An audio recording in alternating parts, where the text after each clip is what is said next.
कहानी एक ऐसी लड़की की है जो अपने पेरेंट्स माँ बाप के साथ एक अलग ही प्लेनेट सैयारे पर रहा करती थी, जहाँ पर एक कॉलोनी थी और उस कॉलोनी में उस लड़की के मॉम डैड और बस वो ही रहा करती थी। एक दिन वो उस प्लेनेट पर भी अकेली हो गई। उसकी क्या वजह थी, ये जानने के लिए आइए आज की कहानी को शुरू करते हैं। कहानी शुरू होती है, हम एक फैमिली को देखते हैं जिसमें रेमी नाम की बच्ची और उसके मॉम डैड थे। ये फैमिली एक प्लेनेट सैयारे पर शटल कॉलोनी में रहते थे और अगर उनके चारों तरफ देखा जाए तो ना कोई चिरिंद परिंद ना कोई इंसान, सारा बंजर इलाका था। उनका तो कोई पड़ोसी भी नहीं होता और अर्थ जमीन पर भी रहने वाले लोगों के साथ उनका कोई राब्ता नहीं था। उन्होंने अपने पास एक फार्म भी बनाया हुआ था जहाँ पर इन्होंने कुछ जानवरों को पाला हुआ था और एक ग्रीन हाउस जहाँ पर रेमी के डैड सब्जियां उगाया करते थे और इसी तरह उनका गुजर बसर चल रहा था। रेमी की नजर हर वक्त दूर रहती। उसे जानना था कि जहाँ पर वो रह रही है अगर इसे आगे जाए तो आगे की दुनिया में क्या होगा, क्या उधर इंसान जिंदा होंगे। इसीलिए वो अक्सर दूर के पहाड़ों को हसरत भरी निगाहों से देखा करती थी कि वो भी एक दिन वहाँ पर जाएगी।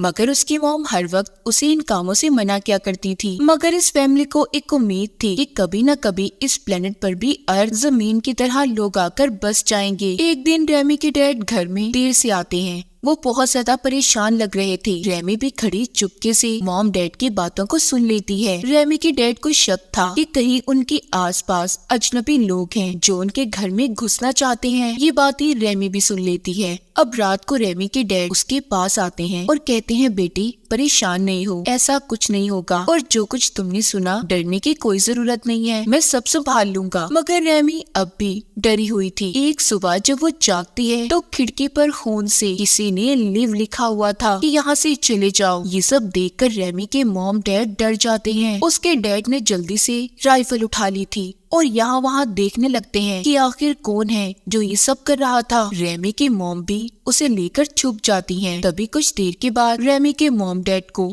3 लोगों की आवाजें सुनाई देती हैं जो 6 होने का नाटक कर रहे थे ताकि इन लोगों को लगे कि वो बहुत से लोग हैं, मगर वो किसी को नजर नहीं आ रहे थे। इसलिए रेमी के डैड पागलों की तरह जोर से चिल्लाकर कहते हैं कि जो भी है सामने आ जाए। छोटी रेमी दूर खड़ी छुपी जो ये सब देख रही थी, वो अपने डैड का ऐसा रूप देखकर डर जाती है क्योंकि उसने अपने डैड को ऐसे पहले कभी नहीं देखा था। रेमी के मॉम डैड सारा दिन निगरानी करते हैं कि आखिर कौन है जो उनके घर में आने की कोशिश कर रहा है। उधर रेमी इस बात से परेशान थी कि उसके फार्म के जानवर ठीक है या नहीं, इसीलिए वो अपने मॉम डैड को बताए बगैर चुपके से घर से बाहर निकल जाती है। वो बाहर आकर अपने जानवर को देखकर खुश होती है कि वो अभी तक ठीक था। लेकिन जब उसकी मॉम को पता चलता है कि रेमी घर पर नहीं है, इसलिए वो जल्दी से बाहर आकर रेमी को लेने आती है। जब रेमी अपने घर की तरफ आ रही थी तो उन लोगों ने भी उसे देख लिया था जो इसके घर के पास छुपे हुए थे। वो रेमी को पकड़ना चाहते थे मगर सही वक्त पर रेमी के डैड ने गोली चलाकर एक आदमी को मार दिया था, जबकि उसकी मॉम दूसरे को रोकती है और उसे चाकू से मार देती है और फिर वो रेमी को लेकर अंदर भागती हैं। बाहर रेमी के डैड आखिरी दुश्मन को भी मार गिराते हैं। गोली उस दुश्मन के पाँव में लगी थी जिस वजह से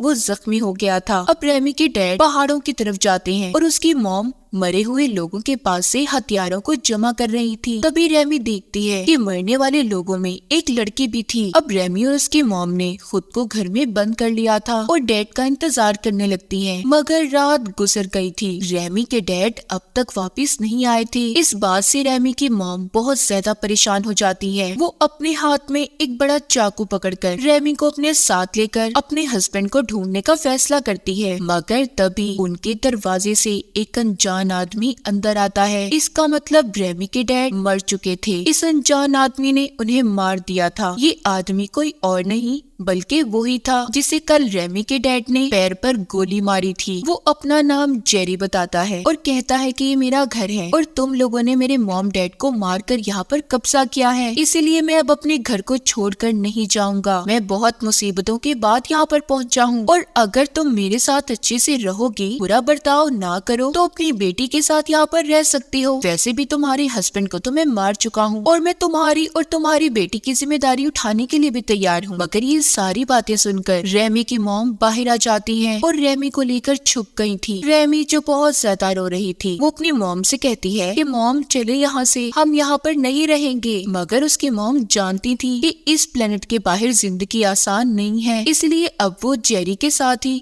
रेमी को लेकर इस घर में रहने का फैसला करती हैं। मगर उनका कुछ और ही प्लान था। अब जैसे ही जेरी का ध्यान थोड़ा सा उनकी तरफ से हटता है तो रेमी की मॉम मौका पाते ही घर के अंदर घुसकर एक चाकू से जेरी पर हमला कर देती है। मगर उसने रेमी की मॉम को पकड़ लिया था और गन से मारने ही लगता है, मगर नहीं मारता और कहता है मुझे खुद को साबित करने के लिए 30 दिन का वक्त दो, मैं तुम्हें कुछ नहीं कहूँगा। अब रेमी की मॉम जेरी से कहती है मैं तुमसे कुछ नहीं चाहती, बस इतना कर दो, मैं अपने हस्बैंड को उनकी मौत के बाद दफनाना चाहती हूँ। जेरी भी इस बात के लिए तैयार हो गया था और रेमी के डैड के साथ साथ अपने साथियों को भी दफना देता है जो रेमी के डैड ने मारे थे। अब वो और उसकी मॉम एक अनजान आदमी के साथ रहने लगी थी। रेमी बार बार अपनी मॉम से कहती है प्लीज मॉम चले यहाँ से, पर उसकी मॉम जानती थी कि बाहर की दुनिया में इनके लिए जेरी से भी बड़े बड़े खतरे हैं। अब रेमी जेरी पर नजर रखना शुरू करती है। वो देखती है उसके पास बहुत सारे हथियार थे। अब वो उसके जाने के बाद रेमी जेरी के बैग की तलाशी लेती है, जिससे उसे एक मास्क और एक लड़की की तस्वीर मिलती है। ये वही लड़की थी जिसको रेमी की मॉम ने चाकू से इसे बचाने की खातिर मार दिया था। अब रेमी और उसकी मॉम 30 दिन गिनना शुरू करती हैं। जेरी के वादे के मुताबिक वो उसके साथ रहने लगी थी। जेरी बाहर के सारे काम संभाला करता, जबकि रेमी की मॉम घर के काम किया करती थी। एक दिन रेमी की मॉम अपने स्टोर रूम से एक रोबोट मशीन निकालती है जो एक पालतू जानवर की तरह था। रेमी को एक अच्छा दोस्त मिल गया था, वो बोलता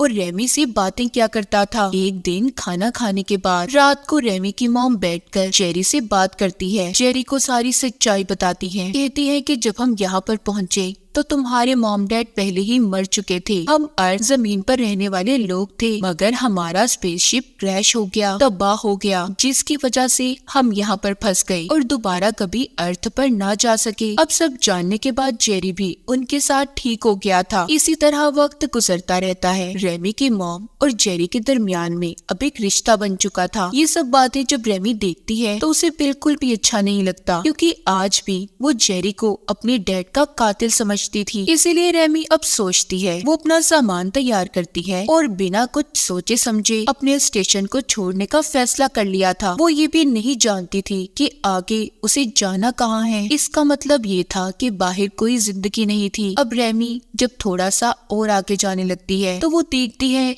जहाँ पर वो रहते हैं वो प्लेनेट शीशे से ढका हुआ है, मतलब उसके बाहर कोई जिंदगी नहीं थी। जो भी जिंदगी थी बस उसी हिस्से में थी जहाँ पर रेमी का घर था और वो रहा करते थे। तभी रेमी को एक बहुत बड़ा दरवाजा नजर आता है। वो उसे जब खोलती है तो अंदर चली जाती है। इसलिए रेमी अब अंदर आकर जो उसके पास टॉर्च बॉल थी उसकी मदद से आगे बढ़ती है। उसे दूर से रोशनी नजर आ रही थी, मगर उस टनल सुरंग में अंधेरा और ऑक्सीजन की कमी की वजह से रेमी का सांस रुक जाता है और वो वहीं पर बेहोश हो गई थी। जब उसे होश आता है तो वो अपने बिस्तर में थी। पता चलता है कि जेरी उसे बचा कर ले आया था। वो उससे कहता है कि दरवाजे के उस पार धूल मिट्टी और ऑक्सीजन की कमी के अलावा कुछ नहीं है। तुम जितनी जल्दी हो सके इस बात को मान लो, तुम यहाँ से कहीं नहीं जा सकती। एक दिन जेरी को एक गिटार मिलता है जिस पर वो रेमी की मॉम को गाना गाने का कहता है। रेमी की मॉम भी वही गाना गाती हैं जो वो अक्सर अपनी फैमिली के साथ गाया करती थी। इसका मतलब ये था कि उन्होंने जेरी को अपनी जिंदगी में शामिल कर लिया था। ये देखकर रेमी रोने लगती है और खुद को एक कमरे में बंद कर लिया था। जब उसकी मॉम उसे मनाने चाहती है मगर वो नहीं मानती। अब रेमी की मॉम को गुस्सा आ गया था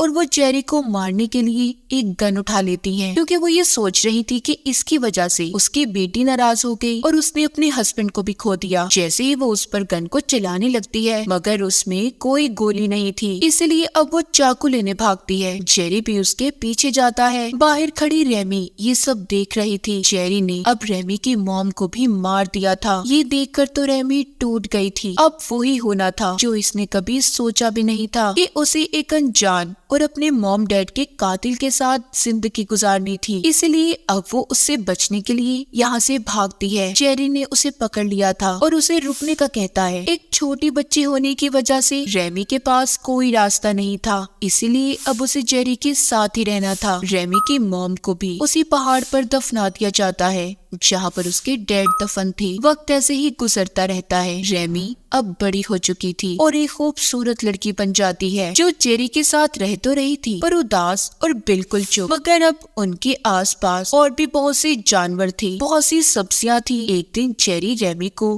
गोलियों से भरी हुई गन देता है क्योंकि इतने सालों में रेमी ने आज तक उसे मारने की कोशिश नहीं की थी। इसका मतलब ये नहीं था कि उसे जेरी अच्छा लगता था, बल्कि वो आज भी उसे अपने मॉम डैड का कातिल समझती थी और उससे हर वक्त बच कर रहा करती थी। दूसरी तरफ जेरी ये चाहता था कि रेमी सब भूलकर उसके साथ हंसी खुशी जिंदगी गुजारे। एक दिन वो उसे अपने साथ एक तालाब पर भी लेकर जाता है जहाँ पर रेमी पहली बार तालाब के पानी में नहाती है और फिर दोनों चुपचाप बैठकर शराब पीते हैं। जब ये घर आते हैं तो घर पर जेरी रेमी को उसकी मॉम की बनाई हुई तस्वीर देता है जिसे देखकर वो रोने लगी थी। यहाँ पर जेरी के इरादे कुछ ठीक नहीं थे। वो रेमी को बहुत ही अजीब तरीके से गले लगा लेता है। ये देखकर रेमी डर गई थी। अब तो वो रात को भी डरने लगी थी क्योंकि उसे अब जेरी के साथ रहना अच्छा नहीं लग रहा था। जेरी की नीयत भी बदल गई थी। वो रेमी को अब छोटे बच्चे की नजर से नहीं बल्कि उसके अंदर एक खूबसूरत लड़की को देखता था। एक दिन जेरी रेमी से कहता है कि मुझे लगता है बस अब इस प्लेनेट पर तुम और मैं ही जिंदा बचे हैं, इसीलिए तुम मेरे साथ रहो और हम बच्चे पैदा करके नस्ल को आगे बढ़ाएंगे ताकि इंसानों का वजूद कभी खत्म ना हो। मगर रेमी साफ मना कर देती है, कहती है मैं दुनिया में आखिरी ही क्यों ना बचूं, मगर तुम्हारे साथ अपने मॉम डैड के कातिल के साथ कभी नहीं रह सकती। इतना कहकर वो रोबोट मशीन के साथ बाहर चली जाती है और बहुत सोचने के बाद उसने ये जगह छोड़ने का फैसला कर लिया था। लेकिन जेरी को रेमी के इन इरादों के बारे में पता चल जाता है, इसीलिए वो उसके कमरे से मास्क लेकर बाहर आ गया था ताकि रेमी कभी भी उसे छोड़कर ना जा पाए। वो भी उसके पीछे भागती है और मास्क को लेने की कोशिश करती है, मगर गलती से वो नीचे गिर जाती है और बेहोश हो गई थी। जब उसे होश आता है तो खुद को बेड पर बंधा हुआ पाती है। उसके सामने जेरी बैठा था जिसके गलत इरादे साफ उसकी आंखों में नजर आ रहे थे। वो उसे कहता है देखो अभी भी तुम सोच सकती हो, मगर रेमी अब भी उसकी बात सुनने को तैयार नहीं थी। लेकिन अब जेरी उसके साथ जबरदस्ती करने की कोशिश करता है। रेमी की चीखें सुनकर उसकी रोबोट मशीन अंदर आ जाती है और अपने हथियारों का इस्तेमाल करके जेरी पर हमला कर दिया था, जिससे जेरी दूर जाकर गिरता है। मगर जेरी अभी भी मरा नहीं था। वो अब उस रोबोट को गोली चलाकर खत्म कर देता है। उधर रेमी ने भी खुद को आजाद कर लिया था और फौरन एक राइफल उठाकर जेरी के सर में गोली मार देती है। वो भी अब मर चुका था और उसकी लाश को भी पहाड़ पर दफना देती है। थोड़ी देर बाद रेमी को ये एहसास होता है कि वो कितनी अकेली है, यहाँ तक कि उसका दोस्त रोबोट मशीन भी टूट गया। वो अपने अकेलेपन को दूर करने के लिए अपने मॉम डैड की कब्र के पास सोया करती थी। वो ऐसे ही अकेले अपने दिन गुजार रही थी, अपने जानवरों को देखती और ऐसे ही गुजारा करती थी। मगर उसने फिर से अपने दोस्त रोबोट को भी ठीक कर लिया था। अब वो यहाँ से जाना चाहती थी इस उम्मीद के साथ कि शायद उसे इस बंजर जमीन पर कोई इंसान नजर आ जाए। वो यहाँ से जाने की तैयारी करती है और अपने दोस्त रोबोट मशीन को अलविदा कहती है। वो जाते हुए आखिरी बार अपने घर और जानवरों को देख रही थी। फिर वो मास्क लगाकर उसी सुरंग के अंदर जाने लगती है जहाँ से कभी उसने बचपन में भी जाने की कोशिश की थी। अब वो पूरी तरह से तैयार थी। वो देखती है दूर दूर तक बंजर इलाका था, लेकिन फिर भी उसे ये जानना था क्या वो इस दुनिया में बिल्कुल अकेली है। अगर वो अपने सामने आने वाली मुसीबतों से बच गई तो उसका लोगों को ढूंढने का सफर हमेशा जारी रहेगा। तो क्या रेमी का ये सफर पूरा हो पाएगा? क्या उसे अपनी जिंदगी में कोई दूसरा इंसान मिलेगा? और इसी के साथ रेमी की कहानी यहीं पर खत्म हो जाती है।